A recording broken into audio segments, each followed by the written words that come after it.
واستعينوا بالصبر والصلاة وإنها لكبيرة إلا على الخاشعين الذين يظنون أنهم ملاقو ربهم وأنهم إليه راجعون.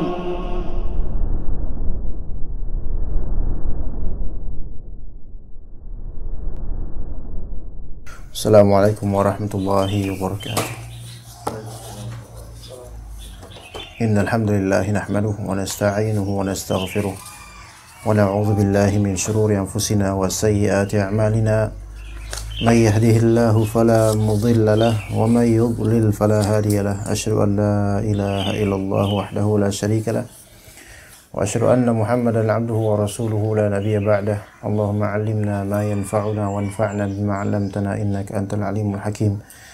Allahumma inna nas'aluka al-huda wat tuqa wal 'afaf wal ghina wa nas'aluka Allahumma 'ilman nafi'a wa rizqan thayyiba wa 'amalan mutaqabbala waj'al lana 'ulumana hujjatan lana la hujjatan 'alaina innaka antas sami'ul alim.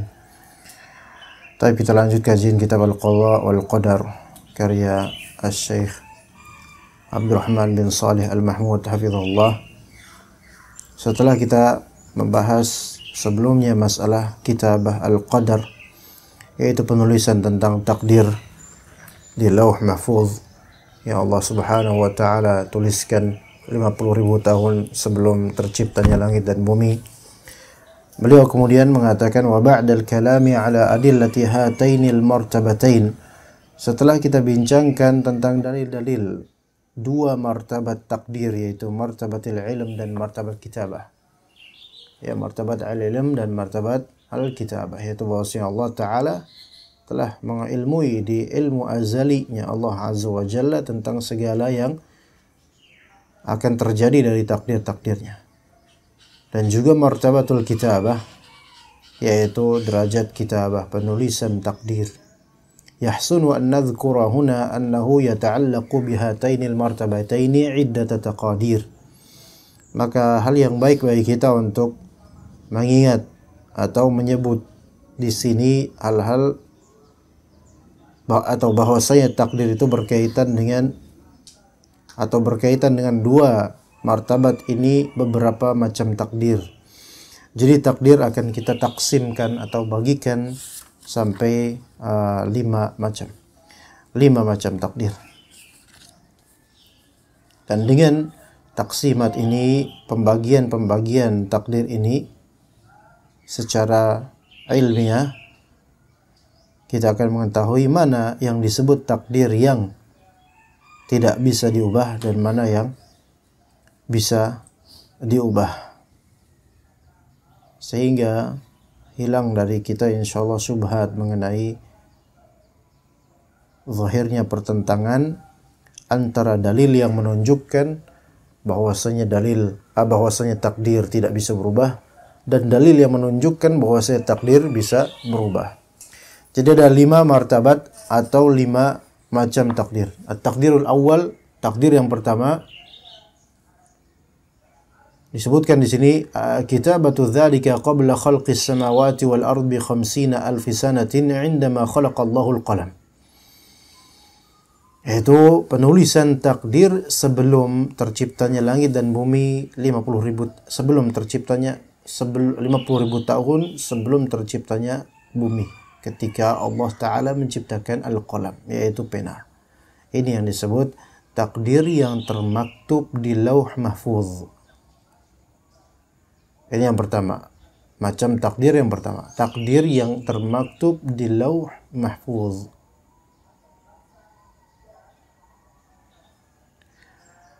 Walladzi taqaddama qabla qalil, dan ini sudah pernah kita bahas di masalah martabat penulisan takdir.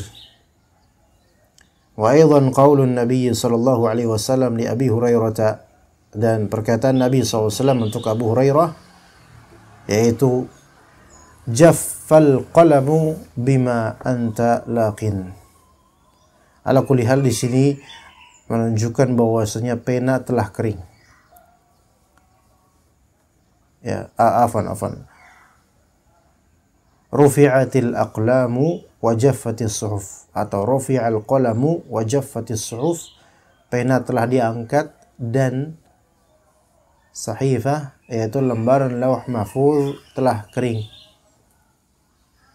Ketika kita nulis dengan tinta dan pena, ya, di kertas, di lauhah atau kertas, dan tintanya mengering, itu sesuatu telah fix, khalas, tidak bisa ada perubahan lagi. Itu maknanya dari rufi'al qalamu wa jaffatis suhuf. Ini yang disebut takdir yang tertulis di lauh mahfuz.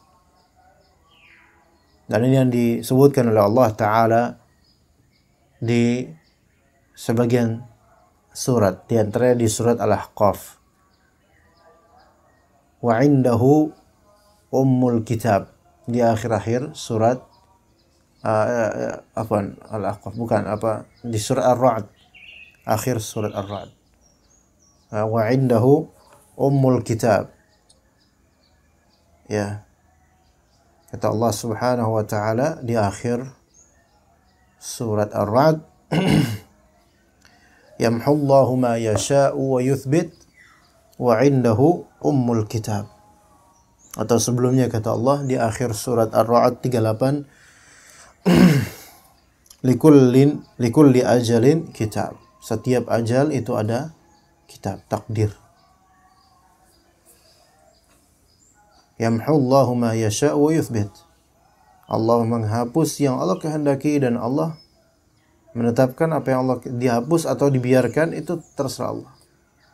Ini berarti takdir yang bisa diubah, karena bisa dihapus. Wa indahu ummul kitab, dan Allah Ta'ala memiliki ummul kitab, induknya kitab takdir, yaitu lauh mahfuz.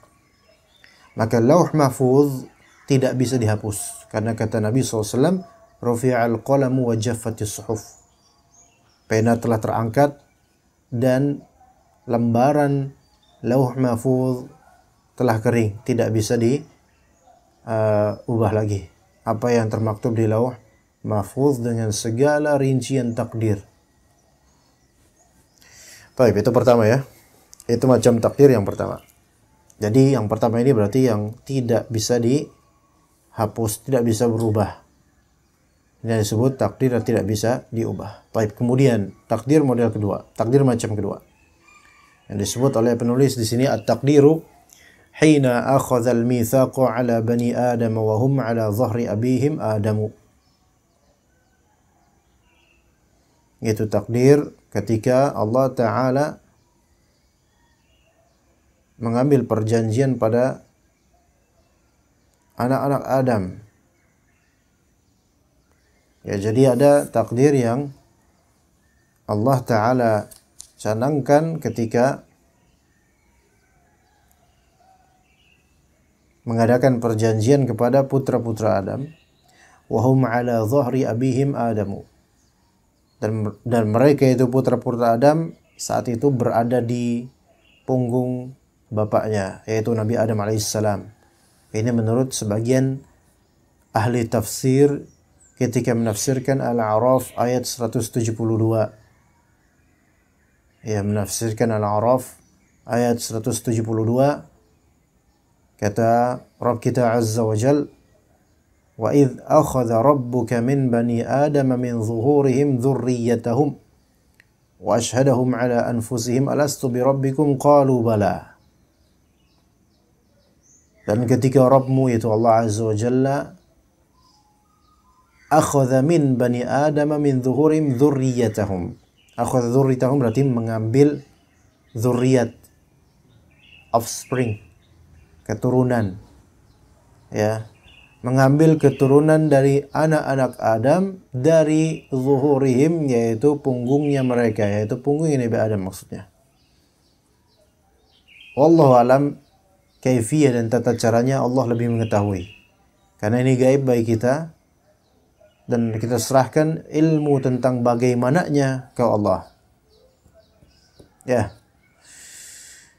Dan kemudian ketika Allah ambil itu para dzurriyyat itu, keturunan Nabi Adam alaihissalam, dan itu ketika itu mereka masih ada di punggungnya Nabi Adam alaihissalam. Wa ashhadahum ala anfusihim. Dan Allah Ta'ala suruh mereka mempersaksikan pada diri mereka sendiri, pada semua putra Adam. Alastu bi rabbikum, bukankah aku adalah Rabb kalian, pencipta kalian, pemberi rezeki kalian? Maka mereka semua mengatakan bala. Iya. Taib. Maka ayat ini dimatchingkan dengan hadis. Ya, di sini hadis Umar bin Khattab. Ketika Umar bin Khattab ditanya oleh sebagian dari tabi'in atau sahabat mengenai ayat Al-A'raf 172. Maka Umar bin Al-Khattab berkata, "Sami'tu Rasulullah sallallahu alaihi wasallam su'ila anha." Aku mendengar Rasulullah SAW ditanya tentang ayat tersebut. Ya, tentang ayat tersebut. Maka Rasulullah SAW menghikayatkan berikut. Faqal, beliau SAW bersabda, "Inna Allah khalaqa Adama alaihi salam." Sesungguhnya Allah Ta'ala menciptakan Nabi Adam alaihi salam, thumma masaha dhahrahu biyaminih. Kemudian Allah Ta'ala mengusap punggung Nabi Adam dengan tangan kanannya. Dan di hadis ini menunjukkan bahwasanya Allah Ta'ala memiliki tangan yang tidak serupa dengan tangan makhluk. Tapi Nabi SAW menyatakan itu. Maka tidak boleh kita bayangkan kebagaimanaan tangannya. Al-Muhim di sini disebutkan Allah Ta'ala mengusap punggungnya Nabi Adam dengan tangan kanannya. Fastakhraja minhu dzurriyyatah.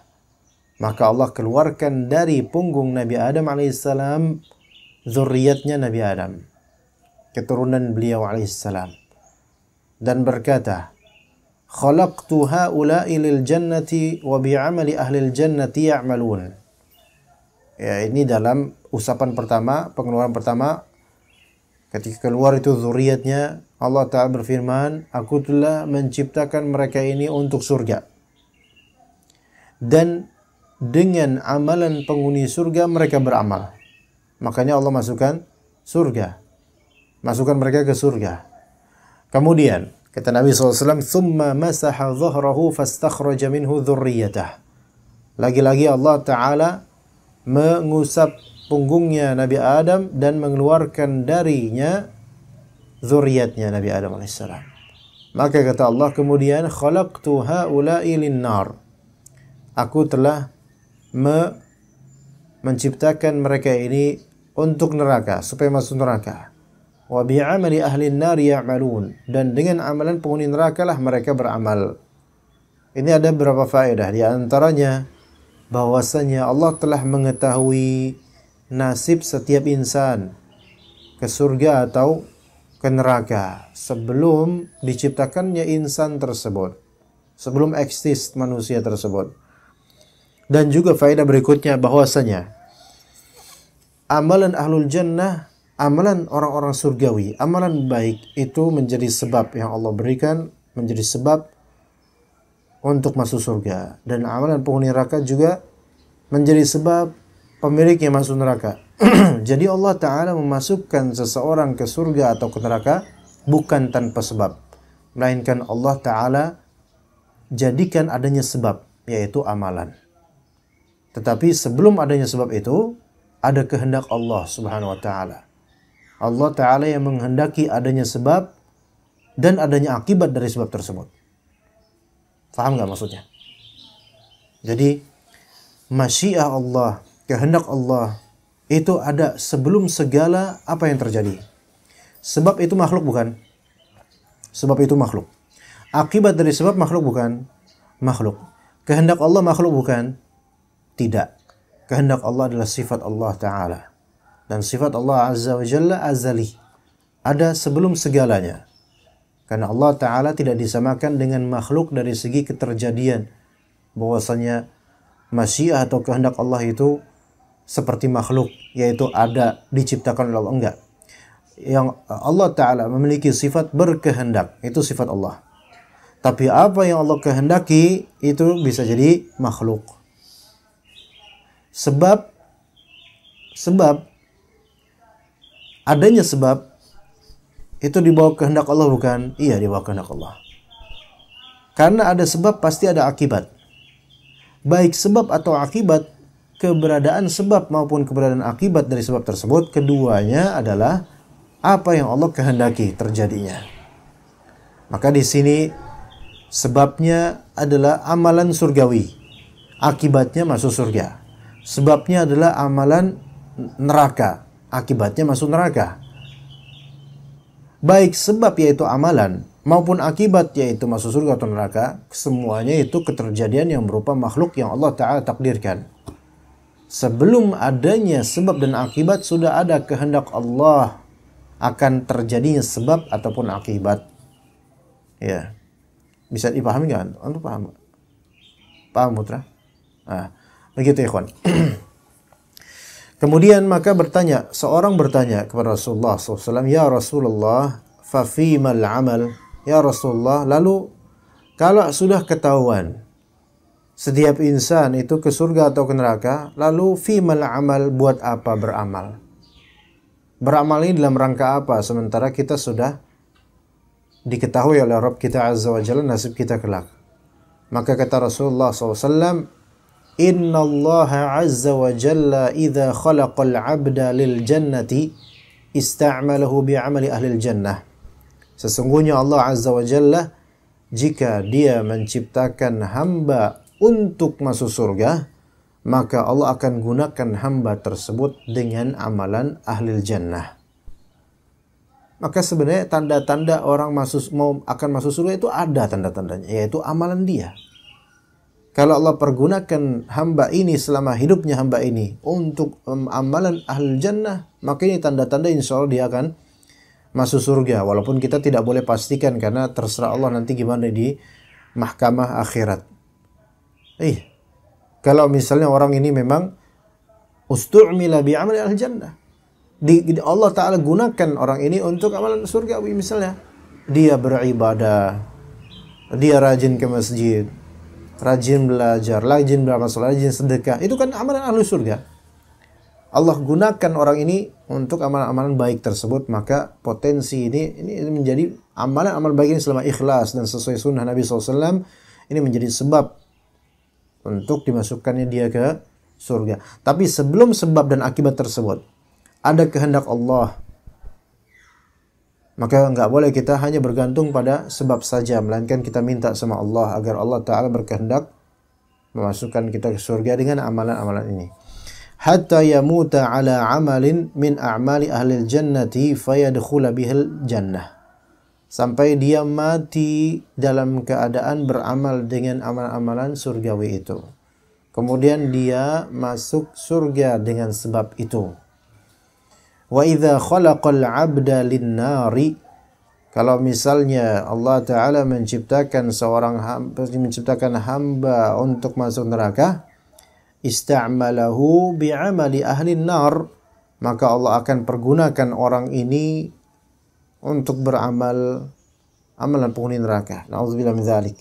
Zina, kemudian kadzib, ghish, curang, dan seterusnya, amalan-amalan yang merugikan dan buruk, munkar dan fahsya, hatta yamuta ala amalin min a'mali ahli nari fayadkhulan nar, sampai kemudian dia mati di atas amalan-amalan ahli nar.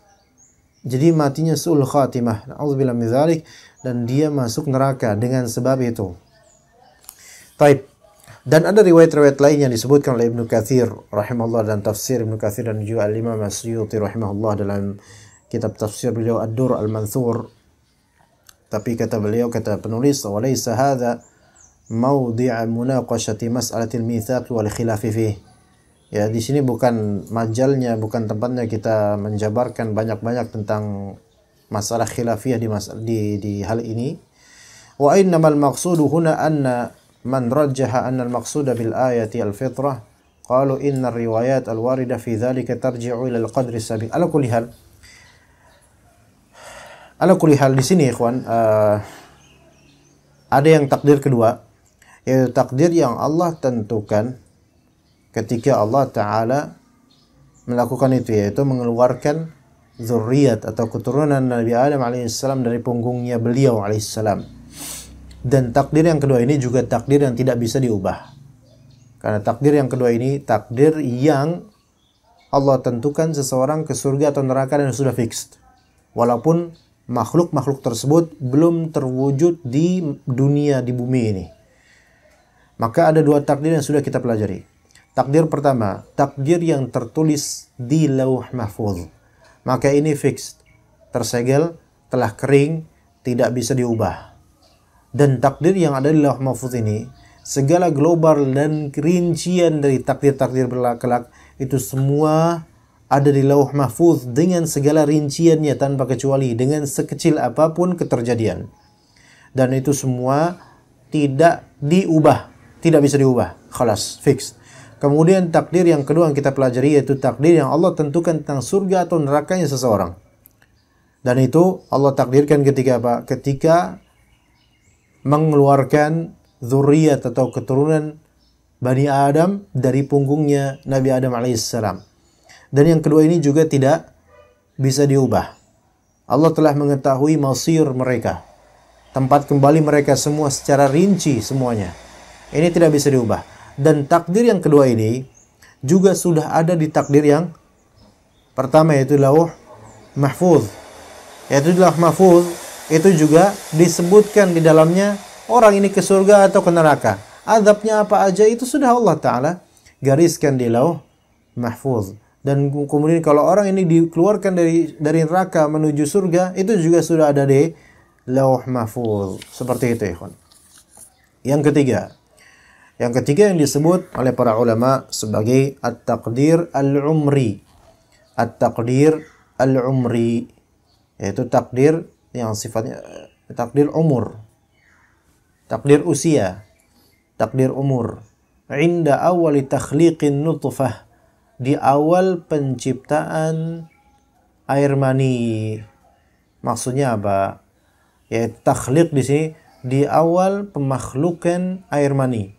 Yaitu ketika air mani itu berubah menjadi apa?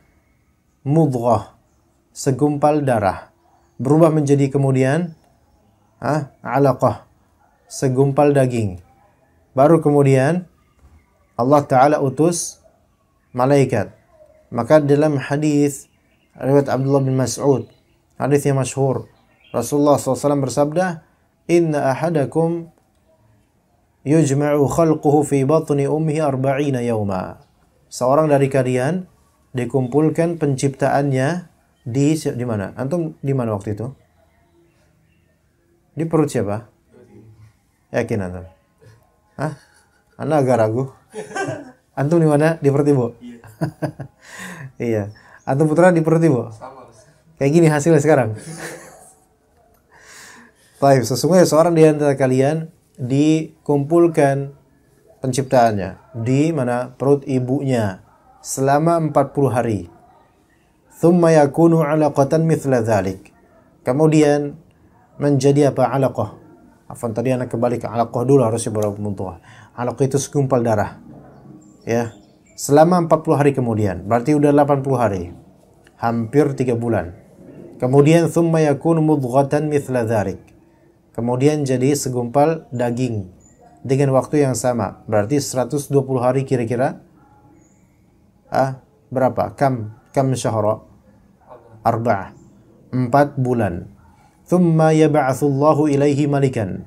Kemudian Allah Subhanahu wa ta'ala, atau malakan. Kemudian Allah Subhanahu wa ta'ala mengutus kepada segumpal daging ini seorang malaikat.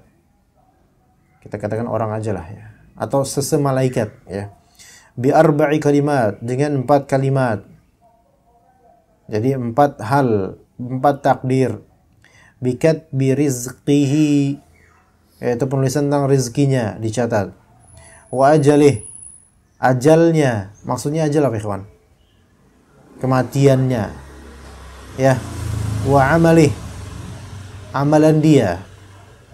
Wa syaqiyun aw sa'id, dia sengsara atau dia bahagia. 4 hal. Rizkinya, kapan matinya, amalan dia di dunia ini gimana, dan dia sengsara atau bahagia. Ini sebagian ulama menafsirkan sengsaranya masalah akhirat, bahagia masalah akhirat. Ada yang mengatakan enggak, sengsara atau tidaknya di masalah dunia. Ala kulli hal kemungkinan di masalah akhirat. Oke? Itu penulisan takdir yang disebut takdir umri, takdir usia. Yang itu terwujud kapan? Ketika bayi ini sudah mulai ada ruh. Karena ditiupkan ruh ketika itu. Thumma yunfakhu fihi ruh, ya, ditiupkan ruh. Fa wallahi alladzi la ilaha ghairuh, demi Allah yang tiada sesembahan yang berhak disembah melainkan Dia.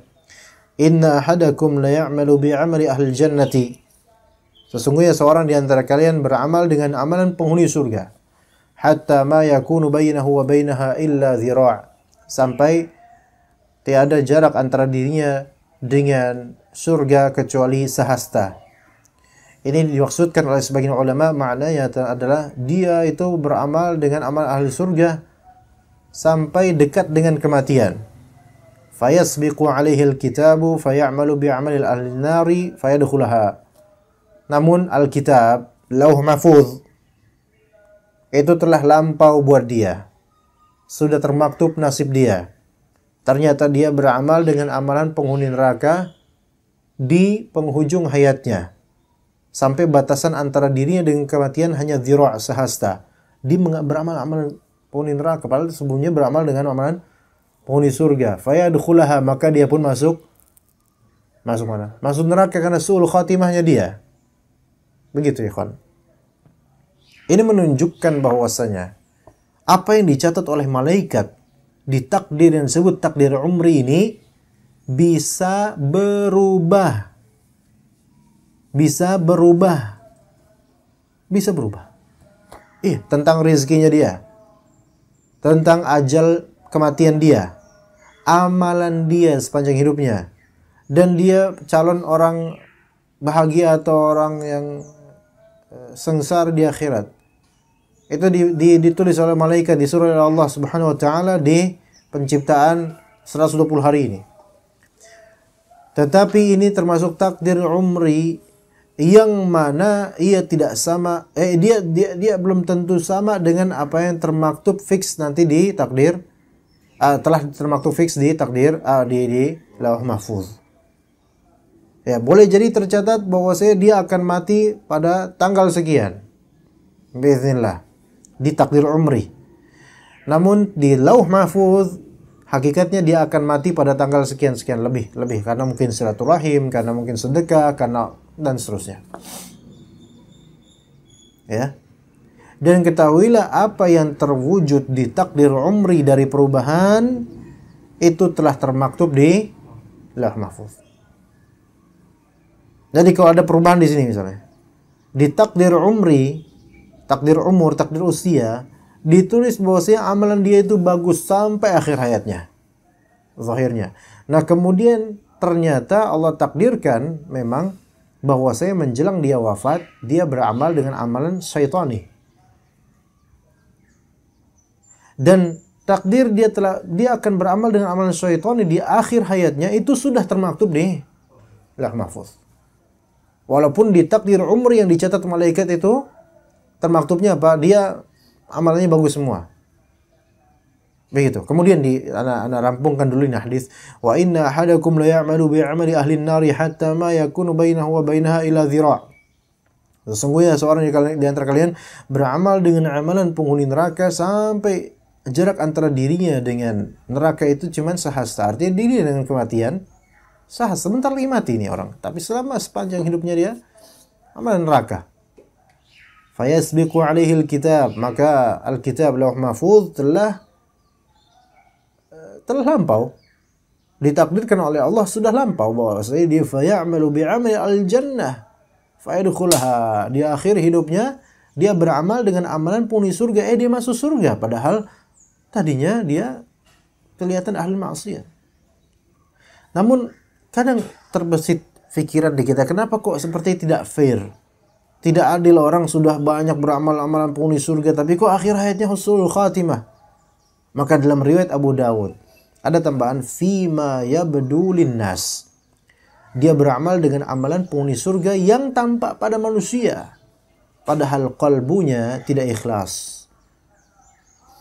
Atau di kesendirian dia beramal dengan amalan yang buruk sekali sehingga menghancurkan dan menghanguskan amalan-amalan yang telah dia lakukan secara zahir. Maka Allah Maha Adil kok. Lalu kenapa yang banyak maksiat ini kok malah justru masuk surga? Iya, karena dia boleh jadi dia pun bermaksiat tapi dia ada rasa bersalah ingin taubat, namun qadarullah dia belum bisa bertaubat dan memang banyak maksiatnya atau dia terpaksa atau dan seterusnya. Ala kulli hal di sini faedahnya adalah bahwa saya sampai malaikat pun yang bertugas mencatat masalah rizki itu tidak bisa memastikan pastinya rizki kelak bagaimana untuk orang ini. Malaikat yang mencatat ajal untuk dia, bahkan malaikatul maut itu tidak mengetahui secara pasti kapan orang yang dicabutnya ini akan betul-betul mati. Malaikatul maut hanya ditugaskan untuk mencabut nyawa dan itu sesuai waktu yang Allah Ta'ala inginkan. Kalau ternyata Allah Ta'ala tunda lagi, bisa. Dan penundaan tersebut juga bagian dari takdir yang Allah Ta'ala catat dan tulis di Lauh Mahfuz. Dal, yang keempat. Kalau takdir umri tadi berarti bisa berubah. Takdir umur bisa berubah. Ya. Makanya dalam hadis Nabi SAW, riwayat Al-Bukhari, man sarrahu an yunsa'alahu fi atharihi wa yubsatalahu fi rizqihi falyasil rahimah. Ya. Siapa yang pengen dipanjangkan umurnya dan diluaskan rezekinya, maka silaturahim. Silaturahim memanjangkan umur dalam artian yang tadinya ditakdir umri ini ditargetkan ajalnya tuh sampai tahun 2021 misalnya. Tapi karena dia rajin silaturahim, maka Allah tangguhkan kemudian wafatnya bisa jadi tahun 2030. Gara-gara silaturahim, terserah Allah. Ada perubahan gak sini? Ada perubahan di takdir umur. Tetapi di Lauh Mahfuz ada yang berubah? Tidak ada. Perubahan takdir umri ini juga termaktub di Lauh Mahfuz bahwasanya takdir umur ini berubah. Malaikat tadinya tahunnya 2021 dia wafat, bakal Allah suruh tugaskan. Tapi Allah suruh tunda karena orang ini silaturahim. Berarti panjang umurnya serta mulia itu ada. Cuman nggak boleh kita jadikan sebagai lagu itu lagu ultah ulang tahun. Panjang umurnya serta mulia kan? Panjang umur yunsa'alahu fi atharih. Itu artinya memperpanjang umur secara zahir, yaitu umurnya dipanjangin, atau serta mulia. Tafsiran kedua yunsa'alahu fi atharih maksudnya orang ini sudah wafat tapi ada usia keduanya berupa pujian manusia terhadapnya setelah dia wafat. Karena kebaikan orang ini, berkahnya orang ini walaupun sudah wafat, asarnya. Asar itu bekas. Makanya Bekasi itu athari. Iya.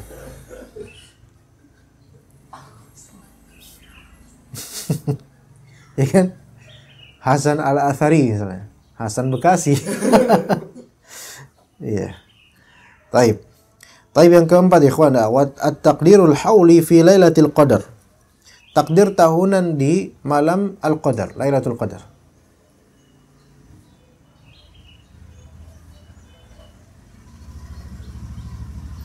Jadi di malam al-qadar itu ada takdir tahunan. Sebagaimana di surat Ad-Dukhan ayat keempat tentang malam al-qadar, fiha yufraqu kullu amrin hakim. Jadi maknanya adalah yuqda fiha amru sanati kulliha min ma'ayishin nasi wa masaibihim wa mautihim wa hayatihim ila mithliha min as-sanatil ukhra. Jadi dalam takdir hauli, takdir tahunan itu di malam al-qadar. Surah Ad-Dukhan fiha yufraqu kullu amrin hakim. Yaitu bahwasanya Allah Ta'ala memberikan qada dan takdir pada malam qadar itu perkara yang akan ditentukan nanti untuk setahun ke depan dari kehidupan manusia seluruhnya, masuk musibahnya, kematiannya, kehidupannya, kelahiran dan seterusnya. Ya, dan begitu. Jadi pada malam Qadar itu ada malam takdir. Iya. Ditakdirkan untuk 1 tahun ke depan. Sampai Lailatul Qadar tahun depan. Ditakdirkan apa yang terjadi nanti seterusnya. Nah, pertanyaannya, takdir hauli atau takdir tahunan ini bisa nggak berubah? Bisa nggak? Kalau takdir umur saja bisa, maka takdir tahunan ya bisa juga, lebih bisa. Karena takdir umur sama takdir tahunan lebih lama mana? Umur. Yang umur saja bisa berubah, maka takdir tahunan pun bisa berubah. Namun apakah kita tahu takdir tahunan seperti apa untuk kita? Nggak tahu. Allahu a'lam. Gitu. Kemudian yang kelima, at-taqdir al-yaumi, takdir harian. Dalilnya firman Allah di surah Ar-Rahman 29. Jadi setiap dari 5 takdir ini semuanya ada dalilnya. Dalilnya kullu yaumin huwa fi sya'n. Setiap hari Allah Ta'ala punya urusan. Setiap hari Allah Ta'ala punya urusan. Sama siapa? Sama antum.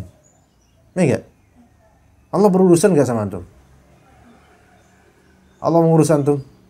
Ya ana juga, ya kita semua. Ya kullu yaumin huwa fi sya'n. Setiap hari Allah punya urusan terhadap makhluknya. Apa kata Nabi SAW tentang hadis ini, tentang ayat tadi Ar-Rahman 29? Kata Nabi SAW, min sya'nihi an yaghfira dhanban wa yufarrija karban wa yarfa'u qauman wa yarfa'a qauman wa yakhfidha akharin. Di antara urusannya Allah terhadap makhluknya apa? Mengampuni dosa. Lah antum kalau istighfar, diampuni dosa antum hari itu. Ini berarti Allah berurusan sama antum. Takdir bukan diampuni ini, takdir yang antum lakukan di hari itu.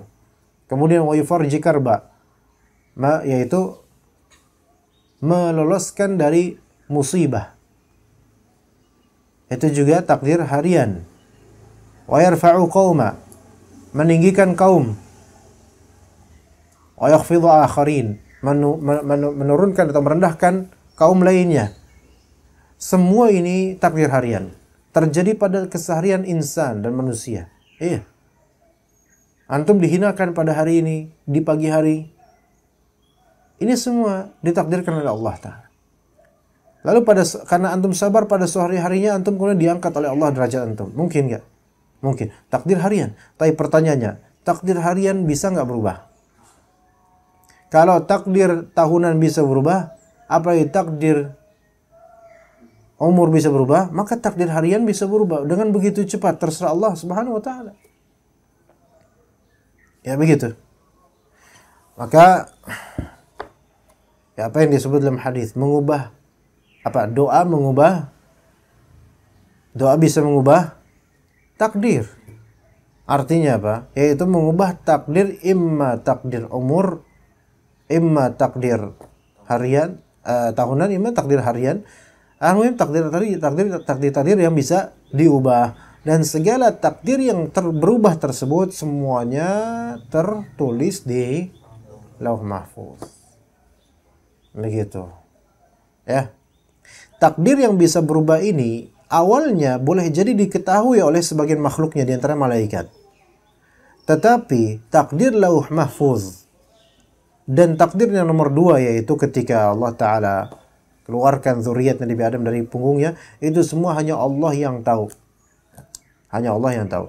Malaikat peniup sangkakala tahu nggak kapan terjadi kiamat? Nggak tahu. Kata Nabi SAW, sampai sekarang matanya masih belum berkedip menunggu perintah Allah untuk meniup sangkakala. Nah, berarti malaikat yang bertugas itu saja tidak tahu, karena kapan hari kiamat itu termasuk di antara mafatihul ghaib al-khamsah, yaitu termasuk kunci gaib yang jumlahnya 5, yang itu disebut ghaib mutlak, hanya Allah yang tahu. Ada nggak di Lauh Mahfuz kapan terjadi kiamat pastinya? Ada, tapi rahasia Allah Subhanahu wa taala. Innallaha 'indahu 'ilmus sa'ah. Allah memiliki ilmu tentang hari kiamat secara komplit. Ketika malaikat Jibril yang mewujudkan diri sebagai manusia bertanya, mata sa'ah, kapan hari kiamat? Apa kata Nabi? Mal mas'ulu anha bi'a'lama minas sa'il. Yang ditanya tidak lebih tahu dibandingkan yang bertanya. Nabi saja nggak tahu. Padahal seluruh nabi dari zaman Nabi Nuh sampai Nabi Muhammad seluruhnya mengingatkan tentang Dajjal dan dekatnya hari kiamat. Tapi mereka nggak ada yang tahu satupun tentang kapan hari kiamat. Hanya tahu tanda-tandanya. Begitu ya ikhwas sekalian, ya. Jadi masalah hari kiamat berarti ada di Lauh Mahfuz. Ada nggak masa takdir hari kiamat di takdir umri? Tidak ada. Di takdir hauli tidak ada. Di takdir yaumi tidak ada. Hanya di Lauh Mahfuz. Sallallahu ala nabiyina Muhammad wa ala alihi wa sahbihi ajma'in.